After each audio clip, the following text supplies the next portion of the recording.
Hello, my name is Jacob Todson, and welcome back to the Wisdom of Odin. So today we're going to be talking about Midsummer, both historically in celebrations in the ancient past, but also how it's celebrated in Sweden today still, and then talking a little bit more about how the Fellowship of Northern Traditions, the community built around this channel, celebrates Midsummer as modern pagans in this current era. So I really hope you enjoy this video. It might be a little longer. I really just wanted to share with you traditions and cultural things from Sweden, the place where Midsummer is celebrated the most as it survives today. But we're actually here to record a much larger video that's going to be like a very large project. And so it's filmed in several different locations, ancient and modern, including Uppsala, the Tanum rock carvings. And so it's going to be a really big video with an interview with Aline, of course. And so it's going to be a very large project. So make sure you're checking that out when it comes out here in a bit. But until then, I hope you enjoy this conversation about Midsummer.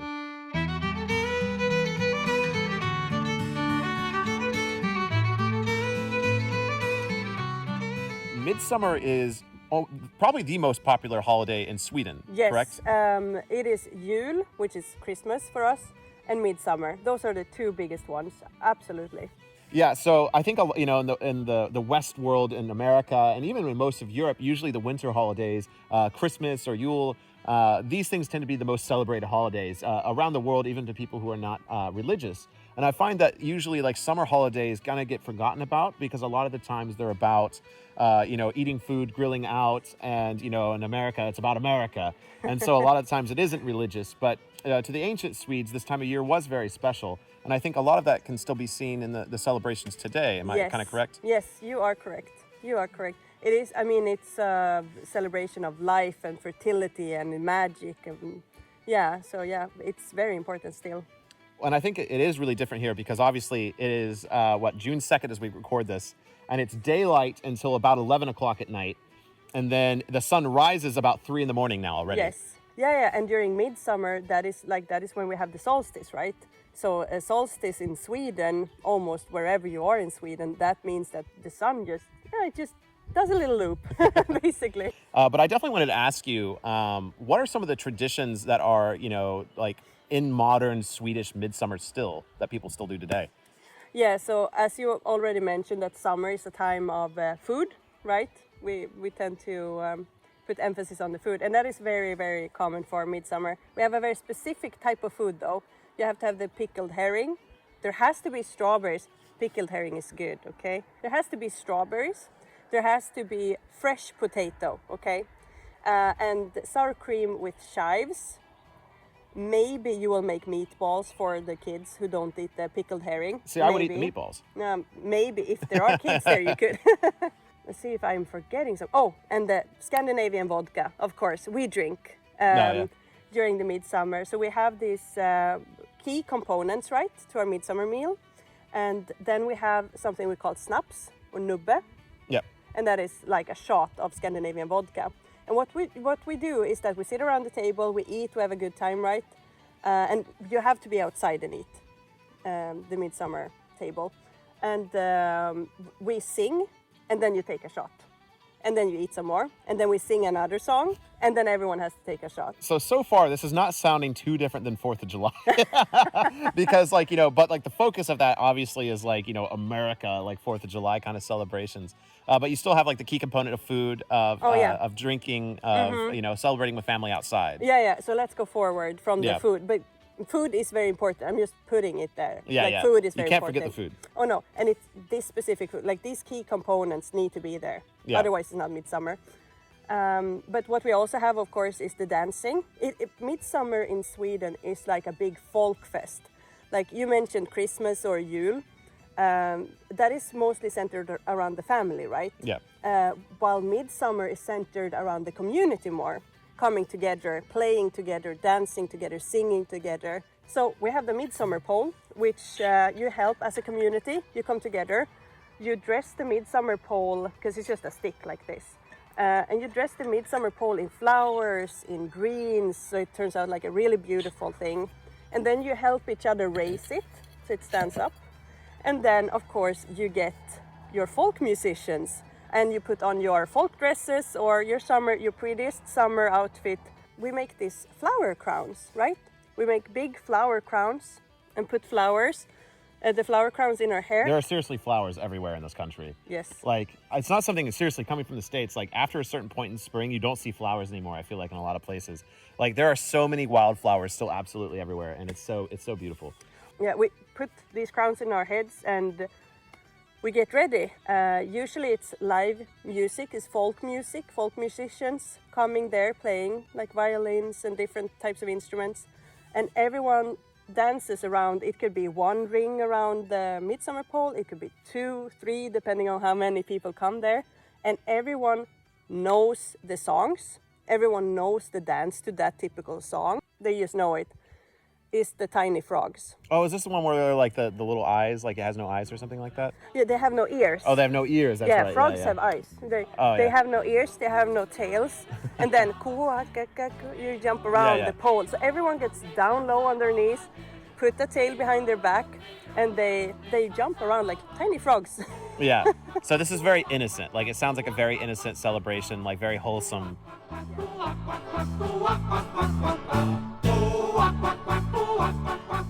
Yeah. So let's destroy that image with what most people know Midsummer for. And that is the Midsummer movie that I think more people would have seen than any other. Like, no one on, like, 90% of everyone in the United States has not seen traditional Midsummer Celebration. They've seen that movie, though. Wow. So, and you recently watched it. Yes, I watched it just a couple of days ago. I've never had the courage to watch it before now. But since as a Swede, I've been a Swede for a long time now. I have built up the courage. I've had many midsummers behind me, so I felt ready to watch it. Without bashing it too much, my feelings were a bit hurt. So what you're saying is, it's not like this weird cult in the middle of the field. The old people don't kill themselves on this day. No. No. They don't throw themselves off the cliff. Like, officially, no. Officially, no. Okay, No. Good, very good. There's no burning of a giant wooden church that you guys build all year. No. No, there's none of that. Oh, actually, there's no burning at all. We have no fires on Midsummer. So that's like, because that's a very common, like, very New Agey Wicca thing that has kind of come in with these bonfires. Doesn't happen. Yeah, it doesn't happen here. We do not burn stuff on Midsummer. We do not burn goats in the winter. Really? Is Yule goat not a thing here? We have something called the Gävle goat. Like, we have the Julbock, we have the goats, right?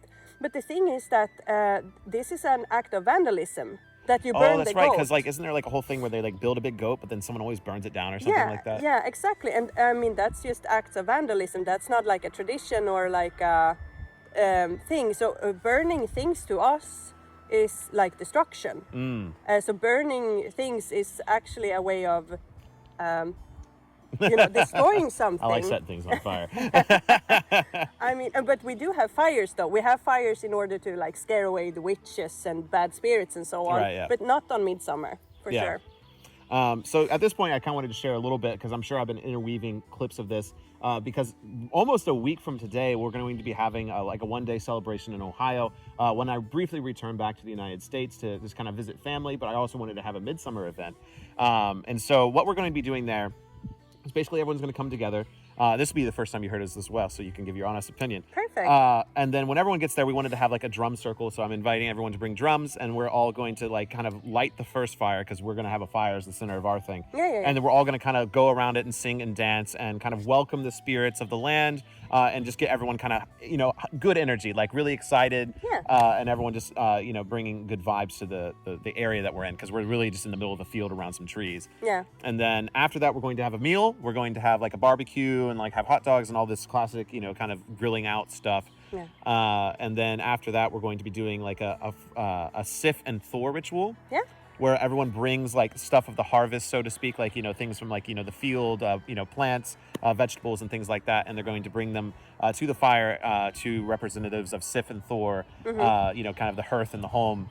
And then we're going to like give those offerings as like, blessings for the beginning of summer technically, but also like for a good harvest in the fall. Yeah. Is kind of what we're going to be doing. Yeah, and I mean, I think that makes sense. Midsummer is very much about fertility, right? Yeah.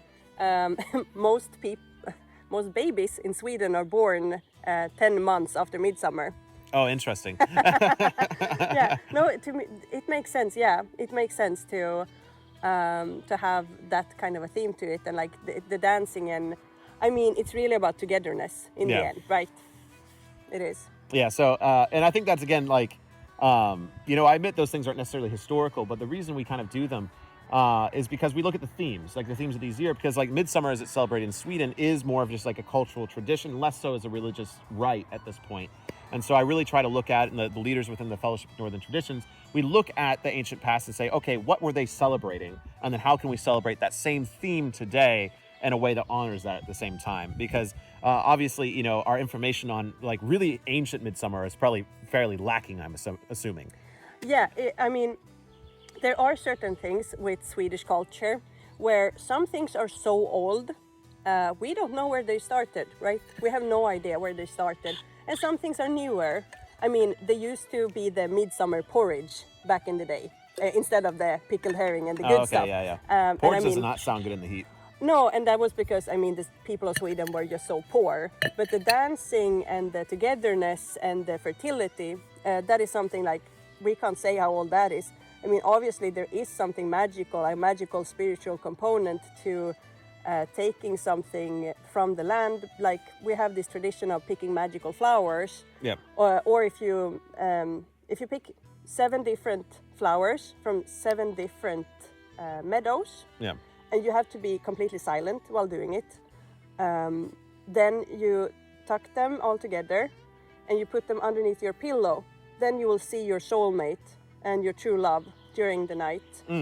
And that is a tradition that is so like, who knows where that started, right? Right, yeah. And it's the same if you walk barefoot in the morning dew after midsummer, on Midsummer Day morning, then you will have good health for that year. Interesting, And, yeah. Yeah. So like these old, and we are still doing these things. It's very much still a part of like the consciousness of what we do on Midsummer. So it is there is a magical component to it. And like that magical component, I don't think you can put a year on it, right? Yeah. Really. Well, I think it's the same because like when I was in doing my research on Beltane celebrations in the Celtic world, like one of the traditions I read about, but again, couldn't find like an origin date, like it just doesn't exist, of like people going to Arthur's Seat in Edinburgh after Beltane celebrations and washing their face in the morning dew for health. Because again, we see that same concept, like the next day, cleanse yourself. Exactly. And of course, you know, this was for May 1st, not necessarily the summer solstice, but we're also further north than that as well. So I think the idea is still there. Like when the new weather comes, the new life, you wash yourself in that water. Yes. I think to kind of cleanse like the old year and kind of celebrate the new one. Yeah, exactly. So like in one way, this is the more natural New Year's. Like you take the hardships of the winter and the harsh winter, and you put it into like, you come to this bright and fertile and this kind of vibe, and then you leave that harshness behind and you start anew. Well, and I think that kind of makes sense that because the only 2 seasons in the ancient Scandinavian world were really winter and summer. Yes, and winter in Scandinavia, like if summer is this, winter is pitch black, so cold, and the sun doesn't rise. Yeah. Like we have the opposite problem then. So, I mean, I don't think it's a coincidence that Midsummer is our most celebrated holiday, or one of the most. Yeah, because like you're just like, thank the gods it's not 6 months ago. Oh yeah, exactly. And like Midsummer is one day, right? Yeah. It's Midsummer Eve, and then you have the Midsummer Day after. But it is the Midsummer Eve that is the celebration. But in Jul, you celebrate for over a month. Like you have to keep constantly have these micro rituals going up to Jul, and then New Year's comes and so on. So we keep ourselves busy because it's so depressing being in the dark, you know. Yeah. Midsummer is just one evening, and that's fantastic, magical evening. So. Well, you know, just like a small note for people, because we just went to a like recreation Bronze and Iron Age village, and like one of the things that you notice when you're in there is like obviously there's no windows because that's a way to lose your heat, and so they're very dark in there. And so I was really thinking, I'm like, oh my gosh, like I couldn't imagine being stuck in this like really dark cottage for 5 or 6 months, you know, where it's pitch black, everyone's stuck in there with the animals, it's smoky, it's smelly, it's dirty by the end, and you only have each other for entertainment. And so I think that's why we see such celebrations for Yule is, you know, you have to. Like, if you're not celebrating some way, you're just going to go crazy. Yeah, oh yeah, absolutely. Something I've really been focusing on in my travels is someone that got into Norse paganism in the United States. I'm learning so much by speaking to people from Scandinavia, from Sweden, where these cultures and traditions have lived on for hundreds and thousands of years, and I think that's really valuable. And so I want to have these conversations to share with a lot of people back home. I think it's like 60% of the audience here is from the United States, and then most of other people are not inside Scandinavia. So I hope this conversation has been valuable to you. One thing I want to put out there in the universe is I encourage people to come here during Midsummer because us Swedes really love showing things, and we really love like showing these traditions to outlanders or what foreigners. Yeah. So if you really want an authentic Swedish, warm welcoming and a good time, you should come here during the Midsummer and take part of the celebrations. There's a lot of, it's not like very exclusive. So I would really just want to encourage people to, if you go to Sweden, try to like pinpoint it around Midsummer. You will have memories for life. Yeah. For sure. I think the best way to kind of close out this video, besides showing you some more footage from the event we're having next week in Ohio, is if I've learned anything from this conversation and previous conversations we've had and what I've learned in my time here, is life is ultimately about celebration in this time of year. It's about emerging from the darkness of life. I mean, I think all of us go through dark times, physically, metaphorically, literally, in winter. And so this time of year, you should be going outside, celebrating with your friends and family. And so even like 4th of July, if that's what you do with your family, that's great. Go out and celebrate with them. Maybe try to get them to dance and sing. That's what I feel like I do nowadays, is always just trying to get people to dance and sing more. Because ultimately that's what our ancient ancestors did all around the world, is when they had to come through these dark winters, when they came through on the other side, they celebrated life. And I think we need more celebration of life these days. Yeah, and don't be afraid to be silly. Like we have no ears, have no tails. Don't be afraid to be silly. Yeah, definitely be silly. Yeah. But with that, let's sign off here, and happy Midsummer. Happy Midsummer. Glad Midsummer.